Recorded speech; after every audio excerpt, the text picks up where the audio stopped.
vamos a estar conversando con los encargados programáticos del área económica, por supuesto, de los distintos candidatos presidenciales.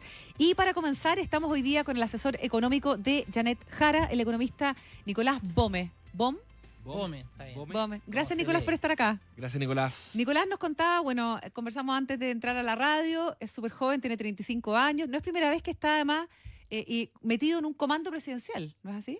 Así es, así es. Bueno, primero muchas gracias, Catalina, Patricio, por la invitación.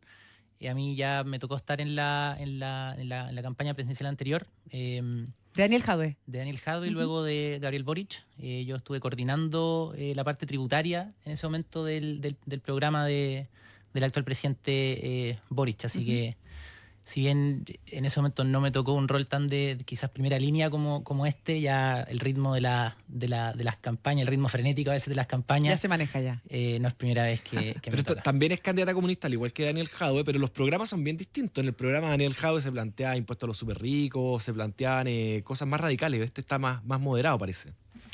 Sí, yo diría que, bueno, han pasado 4 años, han pasado muchas cosas en el mundo, en el país, hay contextos distintos. Nosotros, en esta oportunidad, el mandato que nos dio nuestra candidata es enfocarnos en prioridades ciudadanas muy importantes, en particular en el plano económico, cómo podemos presentar una estrategia de crecimiento al país que permita elevar nuestro crecimiento potencial y a partir de ahí también crear empleos y crear buenos empleos de calidad con buenas remuneraciones. Y de hecho, por ejemplo, ayer estuvimos presentando, nuestra candidata estuvo en Punta Arenas, presentando un plan de fortalecimiento del empleo en donde se combinan medidas de incentivo al empleo, de participación laboral de las mujeres, por ejemplo, como también un plan para que las familias puedan llegar a fin de mes, por ejemplo, con el ingreso vital de 750.000 pesos. Entonces, en eso es lo que estamos enfocados con mucha fuerza y creemos que hemos presentado lineamientos programáticos bastante sólidos, bastante robustos al respecto. Vamos a ir desglosando las distintas partes del programa. A propósito de la presentación de ayer de empleo, hubo un foro ayer de ICARE justamente enfocado en recursos humanos. No estuvo la candidata Jara porque se bajó, entiendo, o ya decidió no ir más a debates, hasta los debates presidenciales, pero el tema del empleo es fundamental. Y quería preguntarte a propósito de una discusión que surgió en este programa, que tiene que ver con cómo calificamos la situación laboral actual. ¿Cómo la defines tú? ¿Estamos o no en una crisis? ¿Estamos o no en una emergencia? ¿Cómo catalogan desde el comando, y tú particularmente, Nicolás, la situación laboral que enfrenta Chile? La situación laboral es algo que nos ocupa. Y que nos preocupa, por supuesto. Tenemos tasas de desempleo que han tenido una tendencia ya bastante larga, de varios años al alza. Hoy estamos en torno al 9%, y por lo tanto tenemos un desafío muy importante en crear más y mejores empleos. ¿Y cómo dirías tú que es hoy día esta situación laboral, que además es heredada de tu candidata como ministra del Trabajo? Sí, a ver, la situación del mercado de trabajo depende de muchos factores. Las políticas que tiene a disposición el ministro o la ministra del Trabajo no necesariamente explican, para bien o para mal, la dinámica completa del mercado laboral. Yo insisto, yo creo que hay una situación del mercado del trabajo que nos ocupa, porque es necesario aumentar el ritmo de creación de empleo, y particularmente que esos empleos sean formales, sean empleos de calidad. Esperaríamos nosotros que en el próximo gobierno, si es que obviamente la ciudadanía así lo determina, que sea de Janet Jara, apostar a elevar la capacidad de crecimiento de la economía a partir de la diversificación de nuestra economía, a partir de una nueva fase exportadora. Y eso lo que debiese generar es empleos de calidad, y por lo tanto elevar la tasa de crecimiento de los empleos formales. ¿Pero tú no hablarías entonces de una crisis o de una emergencia? Yo no la calificaría de esa manera. No, creo que la situación actual no corresponde a esa situación. Y de hecho, si uno ve, es bien particular la situación que tenemos con el empleo en la punta, digamos, en los últimos meses, porque efectivamente en el neto estamos en creación de empleo casi cero, ¿cierto? 141 empleos según la última cifra. Sí. Pero si uno mira el desglose, lo que tiene es que, por ejemplo, en los últimos 12 meses se han creado del orden de 150.000 empleos asalariados formales en el sector privado. claro, eso se contrapone en que hay menos empleo informal. Entonces hay una situación que es particular, que insisto, yo no la quiero minimizar. Creo que es importante tener una creación de empleo más acelerada que permita bajar las tasas de desempleo, pero yo creo que hay algunos calificativos que son un poco exagerados. ¿Cómo evalúas el manejo económico de este gobierno, Nicolás? ¿Estás contento? ¿Satisfecho? Sí, a ver, yo creo que este gobierno le tocó asumir en una situación macroeconómica bien particular, con un desequilibrio macro muy importante, con una inflación que cuando asumió estaba del orden del 9-10%, pero que ya venía inercialmente al alza, llegó a un 14%, si mal no recuerdo, en el mes de agosto, con por ejemplo, un déficit de cuenta corriente altísimo, o sea, una situación macroeconómica que no era sostenible, y creo que algo que se logró es que se resolvieron la mayoría de los desequilibrios macro sin generar una recesión. Ahora, esto creo que no es suficiente. No es suficiente, y el desafío que va a tener el próximo gobierno, cualquiera este sea, es elevar la capacidad de crecimiento potencial de la economía, porque esa es la única manera en la que, por ejemplo, vamos a tener un mercado del trabajo que permita otorgar mejores empleos formales. Entonces, superada esa coyuntura de desequilibrio macro, hoy día persisten desafíos muy importantes que tienen que ver con, desde el punto de vista nuestro, una estrategia de colaboración público-privada en donde podamos diversificar nuestra economía, encontrar nuevos sectores de exportación y a partir de eso, por ejemplo, ir mejorando la situación del mercado del trabajo. Nicolás, te quería preguntar, en tu formación y en tu trayectoria, ¿qué modelos internacionales de desarrollo económico han alimentado tu visión? ¿Y cómo ves que ese modelo podría eventualmente aplicarse a Chile? Sí, yo no creo que la experiencia de los distintos países es muy diversa, contextos muy distintos, por lo tanto yo no pondría un solo país como el gran ejemplo a seguir. Uh-huh. Ahora, hay que mirar lo que países en situaciones parecidas los países que estando en situaciones parecidas a las nuestras han sido exitosos. Nosotros somos una economía de ingreso medio, medio alto incluso, pero que todavía estamos lejos de, por ejemplo, el nivel de PIB per cápita de los países desarrollados. Son pocos los países que, estando en una situación de ingreso medio como la nuestra, han logrado dar el salto al desarrollo en el siglo XX. Sí. Algunos lo llaman la trampa del ingreso medio. ¿Quiénes lo han logrado? Por ejemplo, algunos países nórdicos lo hicieron a principios del siglo XX. Algunos países asiáticos lo hicieron ya más bien en la segunda mitad del siglo XX. Estoy pensando en el caso de Corea del Sur, de Taiwán. Ahora, son contextos muy particulares. Por ejemplo, el caso de Corea del Sur, estamos hablando fue un proceso de desarrollo económico en condiciones de una dictadura que en términos políticos no es algo a lo que nosotros aspiramos, ni mucho menos. Pero sin duda hay ciertos elementos que son interesantes. Y lo que uno observa en general es que en esos procesos ha existido un vínculo muy importante entre el sector público y el sector privado. Se han generado procesos virtuosos en donde el Estado ha contribuido con una cierta capacidad de orientación estratégica, abriendo espacio a los privados para desarrollar nuevos sectores. Entonces, ese tipo de experiencias son interesantes. Ya, o sea, tú mencionas de que acá la clave está en aumentar la capacidad de crecimiento de la economía. Eso es algo que obviamente nadie se puede oponer, ¿ah? O casi nadie. Pero ¿qué tiene que hacer el Estado en eso? ¿Cuál es el rol que ustedes le asignan al Estado para que eso pueda ocurrir? Nosotros creemos que el Estado tiene un rol muy importante, así como también, por supuesto, lo tiene el sector privado. Y en nuestros lineamientos programáticos proponemos varias vías de acción. Lo primero es potenciar todo lo que tiene que ver con la investigación, desarrollo, innovación, emprendimiento.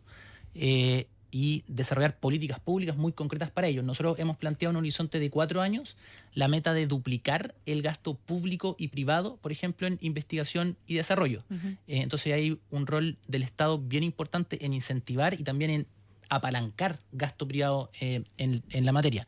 En segundo lugar, por supuesto, algo muy importante tiene que ver con la agilización de la inversión privada y pública también. Entonces, ahí, por ejemplo, hemos propuesto no solamente implementar de manera acelerada la ley marco de permisos sectoriales, sino que también hacer un segundo proceso de revisión, de simplificación de trámite, mejorar mucho y reducir los tiempos de tramitación ambiental y crear una oficina que dependa de la Presidencia de la República, que coordine de manera estratégica a los distintos sectores del sector público que tienen que ver con los permisos de inversión y que tenga también una mirada estratégica. Entonces creo que hay un rol bien importante en conjunto con el sector privado. Nicolás, bueno, revisando los programas donde tú has participado anteriormente, sobre todo respecto de la discusión tributaria, el escenario por supuesto que ha cambiado, pero con Jadwe había una reforma tributaria bien ambiciosa de más de 8 puntos del PIB, royalty minero, impuestos patrimoniales, y hoy día la situación ha cambiado radicalmente. En este programa es de solo 1 punto del PIB, entiendo, y quería preguntarte cuál es la opinión que tú tienes respecto de lo que pagan hoy día las mineras, por ejemplo, en royalty. Sí, bueno, respecto al royalty, a la minería, a mí me tocó estar en primera línea en esa discusión. Yo en ese momento estaba en el Ministerio de Hacienda, me tocó el diseño técnico y luego también la tramitación del royalty. Y creo que el royalty a la minería es un caso de éxito bien importante. Nosotros, este año, que fue el primero en que se declararon impuestos bajo la estructura del royalty, recaudamos del orden de $2.000 millones por ese instrumento. A la vez, una vez que se aprobó el royalty a la minería a mediados del año 2023, eso generó un escenario de certidumbre en el sector bien importante, que generó, por ejemplo, que se duplicara la cartera de inversiones en la minería, y esa cartera en los próximos 4 años ya va a estar próximo a materializarse varios de esos proyectos. Entonces tenemos, dado que se despejó de buena manera una discusión en donde se equilibraron de buena manera la necesidad del Estado de participar en las rentas del cobre con la, por supuesto, rentabilidad necesaria para que los proyectos de inversión se lleven a cabo, tenemos una situación en donde a la vez creció la recaudación y se incentivó la inversión privada. Conversamos con Nicolás Gómez, asesor económico de Janet Jara. Nicolás, es que lo que más me llama la atención en términos macro del programa de la candidata Jara es que no proponen reforma tributaria, dicen que todo lo que van a hacer no requiere un peso más, simplemente son reasignaciones de gasto, en condiciones de que antes acá venían a cambiarlo todo, digamos, ahí que había que cobrarle más a todo el mundo para poder distribuir más. Acá esto es como bien un programa de administración, como de continuidad. ¿Deja contento esto al sector que representa la candidata o es simplemente una manera de posicionarse como alguien más moderada? Sí, a ver, yo diría primero que nosotros somos una coalición bien amplia, ¿cierto? Una coalición de 9 partidos políticos, es la coalición más amplia que se presenta a una elección, al menos desde la vuelta a la democracia, y somos personas que pensamos distinto. Y creo que hemos llegado a un texto con los lineamientos programáticos y a propuesta en donde hemos convergido en una hoja de ruta bien clara para los próximos 4 años, y en donde la prioridad es hacernos cargo de las urgencias y las necesidades ciudadanas. Nosotros tenemos claro que en materia económica lo más importante para las personas, y hoy día lo que más les angustia, es que cuesta llegar a fin de mes. Y nosotros hemos presentado propuestas muy concretas al respecto. Cuando hablamos de un ingreso vital de 750.000 pesos, no estamos diciendo que vamos a resolver todos los problemas de una familia. Por supuesto, 750.000 pesos todavía es difícil, pero estamos hablando de un aumento muy importante para el bolsillo ¿Cómo se va a financiar de las eso, personas. Nicolás? ¿El ingreso vital? Sí. Nosotros planteamos una propuesta que tiene 3 ejes.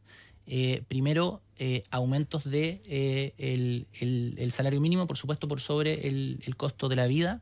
En segundo lugar, un apoyo directo a las pymes para ayudarlas a que puedan financiar las alzas en el salario mínimo. Y en tercer lugar, transferencias monetarias a las personas directas. ¿Y esa plata de dónde sale? ¿Cómo se reordena? Sí, eso tiene un costo fiscal, por supuesto, que nosotros hemos estimado en el orden de 0,1% del PIB. Eso suena demasiado poco, ¿no? Porque esto es para todos los trabajadores que ganan menos del salario del ingreso vital, que sería 750.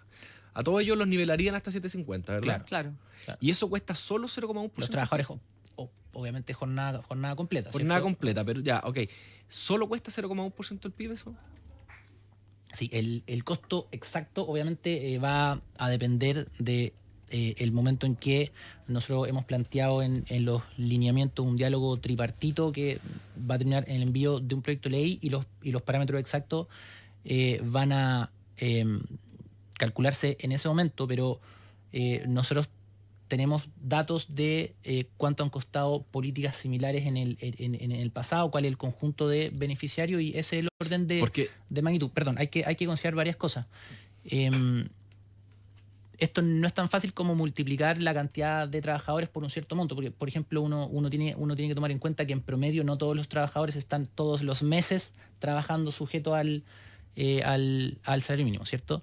Luego tiene que considerar que hay una cantidad bien importante de trabajadores que tienen ingresos inferiores al mínimo porque están en jornadas parciales. Entonces ahí también el subsidio tiene que considerar una proporcionalidad. Entonces cuando uno toma todos esos elementos en cuenta, llega a una estimación del orden de 0,1% del PIB. Ahora, 0,1% del PIB parece bajo cuando uno lo pone en número, igual estamos hablando del orden de 400.000 millones de pesos. Ya, pero igual es 5 veces menos que la PGU. Entonces, y lo que pasa es que todos los expertos con los que nosotros hemos hablado nos han dicho que son 250.000 pesos todos los meses. Pero y esto es la diferencia entre 500 y 750. O sea, pero todos pero el salario mínimo va a ser 540.000 pesos en enero, ¿cierto? Sí. Y a partir de ahí, lo que nosotros hemos planteado una trayectoria gradual de aumento del salario mínimo y por lo tanto al año cuarto el subsidio cubre una parte de esa. Sí, pero lo que me llama la atención es que todos los expertos nos han dicho. El N promedio, perdón, y también el N promedio, o sea, la cantidad de trabajadores que todos los meses hay que generar el subsidio es algo menor. No sé, lo que me llama la atención es que todos los expertos con los que hemos conversado nos dicen que esto es imposible. Y si fuera 0,1% del PIB, es totalmente posible. Entonces, es posible. Es que me da la impresión de que el cálculo que están haciendo ustedes es distinto que el cálculo que están haciendo los otros. Habría que preguntarle. Claro, habría que ver los números de cómo lo calculan ustedes. Habría que ver los números. No tenemos ningún problema en dar una discusión de números detallada, pero como digo, hay que tener varios factores en cuenta. Más de 1 millón de personas que hoy día está en el salario mínimo o algo inferior, no todos son jornada completa. Sí. En segundo lugar, no todos están sujetos a trabajo formal durante los 12 meses y en tercer lugar los montos son menores. Entonces creo que por ejemplo el compararlo con el costo de la PGU, claro, no es una comparación tan acertada porque tanto el número de beneficiarios todos los meses como el monto son un poco distintos. Esta es una política que es muy significativa para más de 1 millón de familias. Por lo tanto, va a tener un impacto directo en la calidad de vida justamente de trabajadores y sus familias de ingresos relativamente bajos, pero que tiene un costo fiscal abordable y que nosotros hemos cuantificado. Uh-huh. Nicolás, ¿cuánto cuesta el programa? ¿Cuánto cuesta todo esto? Sí, nosotros hemos estimado que todo lo que está contenido en los lineamientos programáticos tiene un costo fiscal del orden de 1 punto del PIB. Uh-huh. ¿Ya? Y ahí creo que solo hacer un pequeño paréntesis, pero creo que es importante que esta pregunta también la responda en particular José Antonio Kast o su encargado económico, porque uno lee su programa, ve que hay varias materias que tienen costo fiscal. Habla, por ejemplo, de fortalecimiento de la atención primaria, temas de dotación de instituciones que tienen que ver con la seguridad. Y a la vez dice que va a reducir el gasto fiscal en $6.000 millones en 18 meses. Eso es algo que es totalmente imposible. Y además cuando se le pregunta a su encargado económico dónde va a recortar, él dice, no, yo eso no te lo quiero contestar, te lo contesto el 11 de marzo. Creo que eso es una irresponsabilidad. Creo que la ciudadanía tiene derecho a entender cuáles son las consecuencias de las propuestas que se le presentan. Y bueno, ¿dónde van a estar esos supuestos recortes de $6.000 millones? ¿Van a estar en la salud? ¿Van a estar en la educación? Sí, eso te quería preguntar. ¿Dónde van a estar? Ya, y este 1% que cuesta... Eso tienen que responderlo. Ya, volviendo al programa de ustedes, Nicolás, de la candidata Jara, cuesta 1% y no van a subir impuestos, dijeron. ¿Cómo se financia entonces? Sí. ¿Con más deuda? Nosotros, no. Nosotros lo que hemos planteado en los lineamientos es que vamos a seguir una senda, por supuesto, de consolidación fiscal y por lo tanto todos los nuevos gastos van a tener una movilización de recursos acorde para poder financiarlo. Entonces, en primer lugar, lo que estamos mirando son espacios de reasignación de gasto y ahí hay algunas materias que son bien concretas que uno puede mirar. Por ejemplo, el gasto de FONASA en licencias médicas. Ahí sabemos que hay espacios de mejora. Por ejemplo, lo que tiene que ver con programas mal evaluados. Acá no se trata de cerrarlos todos, eso es imposible, pero uno puede hacer un análisis ahí. En tercer lugar, eficiencias operativas en el sistema de salud, costo de medicamentos, por ejemplo, temas de pabellones, telemedicina. Por ejemplo, también compras públicas, ahí también hay espacios de eficiencia. Entonces, de lo que se trata es de proponer un plan realista de eficiencia y reasignación de gastos. No cualquier cosa, no decir estos números que son 6.000 millones o que son 8.000 porque el bruto, el neto, pero sí plantear espacios de eficiencia importantes. Y en segundo lugar, lo que hemos planteado también es seguir revisando el tema de la evasión y la elusión. Nosotros creemos, por ejemplo, que en particular a nivel de control de aduana hay bastante que hacer y eso tiene la ventaja que, por una parte, puede contribuir con ingresos fiscales, pero también con el combate al crimen organizado. Entonces creemos que el marco de gasto que estamos planteando, que es del orden de 1 punto del PIB, que yo insisto, sería bueno preguntarle a la candidatura de Se lo vamos a José Antonio preguntar, Cast de cuánto todas cuesta. maneras. Es un marco realista, dadas las posibilidades que tiene hoy nuestra economía, el Estado, con las fuentes que tenemos a disposición. ¿Hay para financiarlo. segmentos de la población que tienen que pagar más impuestos a tu juicio, Nicolás? Nosotros hoy día no hemos planteado en nuestros lineamientos programáticos que algunos segmentos de la población eleven su carga tributaria. Eso no está planteado en estos lineamientos programáticos. Muy bien. Nicolás Bomba hoy día con nosotros. Muchas gracias por haber venido, Nicolás, y responder todas nuestras preguntas. Él es asesor económico de Janet Jara. Ha trabajado en este comando durante el último tiempo y en comandos anteriores, incluso el del presidente Gabriel Boric. Que te vaya muy bien y estoy segura que nos vamos a volver a encontrar acá conversando sobre estas propuestas programáticas. Gracias, Nicolás. Muchas gracias, Nos Catalina. vemos. Muchas Gracias a ti. gracias, Patricio. Encantado.